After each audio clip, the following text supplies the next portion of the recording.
अस्सलाम वालेकुम दोस्तों, की हाल चाल है जनाब। तुसी देखते पे हो अपना देश पंजाब टीवी ते मैं तुहाडा मेजबान मोहम्मद नदीम खरल। सब तो पहले अपने चैनल को करना है सबसक्राइब ते बेल आइकन ते क्लिक करना है एक अच्छी ते बेहतरीन वीडियो का नोटिफिकेशन हमेशा की तरह वीरां भरावां ते सज्जणां नूं मिलदा रहे। अल्लाह दे फजल करम नाल वीरां वास्ते एक नीली का बेहतरीन और नायाब हीरा लेके हाजिर होए हैं। मैं पहले ने दूजे ने ये जनाब तुसीं तसल्ली कर लेनी है। अल्लाह दे फजल करम नाल वीरां दे सामने नीली दे खास और बेहतरीन नायाब हीरे अपना देश पंजाब टीवी की जीनत बनते हैं और असी इंशाअल्लाह वीरां वास्ते तोहफे लैके असी हाजिर होने हैं। बाकी लेने देने मुकद्दर ने। मैं बूथी तो सिर तो मत्थे की फुल्ली तो पहलन कट्टी है मैनू लगता है। बाकी मैं दूजे ने या पहलन तुसीं नज़र ना वेख लेना है। मैं पहले ने सिर मैनू कतरी कतरी है, अखा मैनू सफेद चिट्टियां ने, नस्लजात हज़ारां मई दे विचों कदे इस तरह की मई पैदा होंदी है। लेने देने मुकद्दर ने और इंशाअल्लाह साडी अव्वलीन तरजीह है कि असी नीली दे खूबसूरत और आउट क्लास जानवर विखाइए जिन्हां दे विच कोई दो राय ना होवे। लेने देने मुकद्दर मैं दी जात खानदानियत और नस्ल नूं अच्छे तरीके नाल अच्छे एंगल नाल वेख लेना है।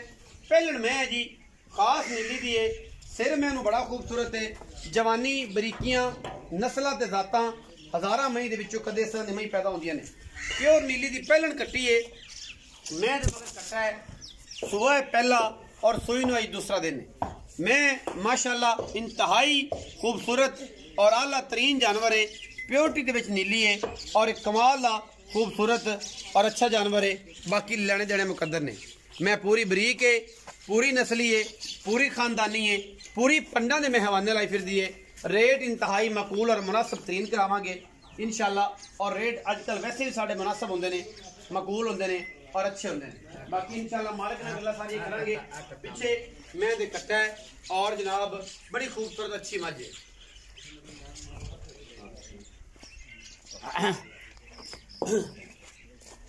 कट्टा जी पिछे माशाअल्लाह बड़ा खूबसूरत और अच्छे मामलात दी जनाब हामल है। पहलन झोटी प्योरिटी दे विच नीली है और अल्लाह दे फजलो करम नाल कोई किसी पासों कमी नहीं। इंशाअल्लाह वीरां दा शौक करावांगे। मैं शौकीन है, पूरी नस्ली है, पूरी बरीक है, पूरी खानदाना वाली और पूरी क्वालिटी दे विच प्योरिटी दे विच नीली है माशाअल्लाह। लेने देने हमेशा की तरह मुकद्दर ने। पिछे कट्टा तू बाकी वीर सारे तसल्ली नाल मझ नूं वेख लैणगे और असीं इंशाअल्लाह पूरी कोशिश करने हैं कि मई दी पूरी तसल्ली करा के वीरां दा शौक करवाइए। अल्लाह दे फजलो करम नाल नीली दी मझां अपना देश पंजाब टीवी ते मिलदियां ने। नीली बाहर दी मझां खास तो खास अल्लाह दे फजल नाल साडी पूरी कोशिश होंदी है कि असीं वीरां नूं शौक करवाइए। मैं माशाअल्लाह फुट बाहर कट्टी फिरदी है और मैं पूरी वलैतन गां वर्गा मैं इहनूं छड्डा है। हवाना है, पिछले पैर धोते ने माशाअल्लाह। सिरी बूथी वालों धौण वालों कन्ना वालों किसी पासों मैं खुटी नहीं। शौकीन जिहड़े ने वो वेख लैणगे।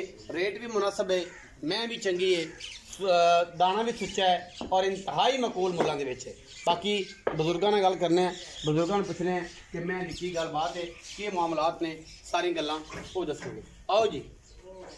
अस्सलाम वालेकुम जी। वालेकुम सलाम। बाबा जी की हाल चाल? अल्हम्दुलिल्लाह। बाबा ताज गुज्जर जी जनाब। यही ना जी? जी जी। बाबा ताज मैं वहाई किनवे सूई? ये पहला सुबह जी। पहला सुआ जी। कदों सूई है? इन्हों आज तीसरा दिन है। 3 दिन हो गए जी। बाबा जी ये दसो कि मैं को सारा दुध कितना पहले को? इस टाइम अल्लाह दा हुक्म नाल सारा निचोड़ चोइए तो 10 तो 12 किलो। 10 तो 12 11 किलो पक्का होगा 11 किलो पक्का सारा दुध। हाँ जी। कूड़ा वाली गेम तो फिर सारा जहान चक्की फिर आपको करनी करे आप 3 टाइम चवा देंगे। 3 टाइम 14 10 तो 11 किलो निचोड़ दुध है। मैं दुध कर जाएगी इंशाल्लाह को 13-14 किलो अल्लाह दे हुक्म। अल्लाह दे फजल नाल। प्यार वाली मुੱਲ वाली गल करनी है ना। नक्कू ना नक्कू जोड़ देने घणी लम्मी छोड़ नहीं करनी। ये प्यार वाला मुल्क 4,60,000 रुपए। पक्कियां गल्लां करो। मैं हमेशा रिक्वेस्ट ਤੁਹਾਨੂੰ करना कि ਤੁਹਾਡਾ ਇੱਕ ਮਿਆਰ ਹੈ 4.5 ਲੱਖ ਦੀ ਆਪਾਂ ਮਹੀਂ ਤੁਹਾਡੀ ਨਾ ਪੱਕੀ ਜੀ ਗੱਲ ਹੁੰਦੀ ਹੈ ਤੇ ਮੁਨਾਸਬ ਜਾਨਵਰ ਹੁੰਦੇ ਨੇ। ਥਣਾ ਹਵਾਨੇ ਦੇ ਮਸਲਾ ਕੋਈ ਨਹੀਂ ਹੁੰਦਾ ਕਿਉਂਕਿ ਤੁਸੀਂ ਬਜ਼ੁਰਗ ਹੋ। ਆਪ ਦਾ ਬੋਤਲ ਦੇ ਵਿੱਚ ਨਹੀਂ ਚੁਆਈ ਕਰਾਓ। ਅੱਛਾ ਜੀ ठीक है। अगाड़ी में ही पूरी पिछाड़ी पूरी अल्लाह के हुक्म नाल 10 तो 12 किलो जैनुन दुध इंशाल्लाह चवावां। तसल्ली बख्श तसल्ली बख्श मगर कट्टा वेलो हीरे वर्गा। हीरे वर्गा। अच्छा हुण बाबा ताज गुजरे दस कि 4,50,000 किया 4,60 करके 4,50,000 रुपया फिर भी कोई भरा बूए तै कुछ शर्म जा ਤੂੰ ਕਰ ਲਾਂਗੇ उन्नी भी ਆਪਾਂ ਕਿਹੜਾ ਵਿਚਾਰਾ ਮਾਂ ਬੰਦੇ उन्नी भी हो जाएगी ਬੰਦਿਆਂ ਦਾ ਹਿਆ ਕਰਾਂਗੇ बंदे का हया होएगा हया होएगा जी जिन्ना को अपनी तबीयत के लिहाज नाल बंदा करवा लेगा और इंशाल्लाह 4,50,000 ਦੇ ਵਿੱਚੋਂ 19 ਵੀ लाड़ प्यार भी हो जाएगा। मैं चंगी है पूरी वलैती है पूरी नस्ली है पूरी खानदानी है और पूरी क्वालिटी वाली प्योरिटी ਦੇ ਵਿੱਚ नीली है। अपना रखिया जे बहुत सारा ख्याल मिलांगे अच्छी और बेहतरीन वीडियो दे नाल। पाकिस्तान जिंदाबाद पाक आर्मी हमेशा